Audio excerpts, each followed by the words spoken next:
Өмнөд Австралийн цахилгаан станц Tesla компани гаргасан цахилгаан цэнэгт хураагуурыг нөөц их үүсвэрээр ашиглаж эхэлсэн байна.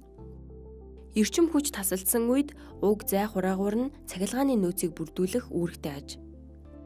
Виктория муж дахь 100 хар галалдаг Low Yang цахилгаан станцын үйл ажиллагаа доголдож, эрчим хүч тасалдсан үед Tesla компани зай хураагуур 100 мегаватт эрчим хүчийг Өмнөд Австралийн бүх цахилгааны сүлжээгээр 140 миллисекундын дотор түгээсэн нь дээд амжилтыг тогтоожээ. Үүнтэй харьцуулахад Өмнөд Австралийн Торренс арлын эрчим хүчний станц энергийг цуглуулж түгээхэд 30 минутаас 1 цагийн хугацаа зарцуулдаг байна.